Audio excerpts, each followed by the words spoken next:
আল্লাহ এক অদ্বিতীয়, তার কোনো শরিক নাই। আল্লাহ মহান, আল্লাহ পুত পবিত্র, আল্লাহ সর্বশক্তিমান। ইমাম আবু হানিফা রহমতুল্লাহ আলাইহি ও এক নাস্তিকের ঘটনা। একবার খলিফা হারুনের রশিদের নিকট এক নাস্তিক এসে বললেন যে, আপনার সাম্রাজ্যে এমন কোন জ্ঞানী ব্যক্তিকে ডাকুন, আমি তাকে তর্ক করে প্রমাণ করে দেব যে এই পৃথিবীতে কোনো স্রষ্টা নেই। নাউজুবিল্লাহ, এইগুলো নিজে নিজে সৃষ্টি হয়েছে এবং আপনা থেকে চলে। নাউজুবিল্লাহ। খলিফা হারুনের রশিদ কিছুক্ষণ ভেবে একটি চিরকুট মারফত ইমাম আবু হানিফা রহমতুল্লাহ আলাইহিকে ডাকলেন। এই নাস্তিকের সাথে বিতর্কের অংশ নিতে অনুরোধ করলেন। ইমাম আবু হানিফা রহমতুল্লাহ আলাইহি খবর পাঠালেন যে তিনি আগামীকাল জোহরের সময় আসবেন। খলিফার প্রাসাদে নামাজ পড়ে তারপর বিতর্ক অংশ নেবেন। পরের দিন জোহরের নামাজের সময় খলিফা তার সভাসদবর্গ ও নাস্তিকটির অপেক্ষা করতে লাগলো। কিন্তু জোহরের নামাজ তো দূরের কথা, আসর শেষ হয়ে গেল। তিনি মাগরিবের নামাজের সময় আসলেন। নাস্তিকটি তার কাছে এত দেরির আশা কারণ জানতে চাইল। ইমাম আবু হানিফা রহমতুল্লাহ আলাইহি বললেন, আমি দজলা নদীর ওপারে বাস করি। আমি খলিফার দাওয়াত পেয়ে নদীতে এসে দেখি কোনো নৌকা নেই।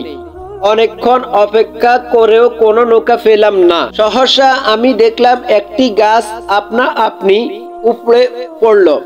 তারপর সেটি নিচ থেকে তক্তা পরিণত হলো। তারপর এটি নিজে নিজে একটি নৌকা পরিণত হলো। অতঃপর আমি এইটা চড়ে বসলাম। নৌকাটি নিজে নিজে চলতে চলতে আমাকে ওই পারে পুষিয়ে দিল। নাস্তিকটি এই কথা শুনে ওহো করে হেসে ফেলল। তারপর বলল, ইমাম সাহেব, আমাকে কি বোকা পেয়েছেন? আমি যে এমন গাঁজাখুরি গল্প বিশ্বাস করব? এটা একটা গাছ আপনা থেকে নৌকা পরিণত হয় কিভাবে? এটা কি সম্ভব?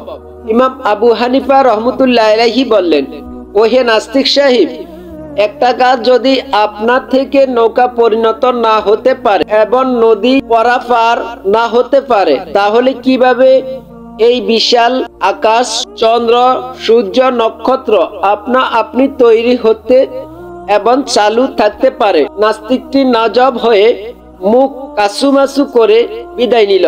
খলিফা হারুনুর রশিদ তার তৎক্ষণিক জবাবে মুগ্ধ হয়ে ইমাম সাহেবকে সম্মানে বিদায় দিলেন। সুবহানাল্লাহ। আল্লাহ তাআলা আমাদেরকে, আল্লাহ তাআলা এক অদ্বিতীয়, তার কোনো শরিক নাই। আল্লাহ তাআলা মহান, সর্বশক্তিমান।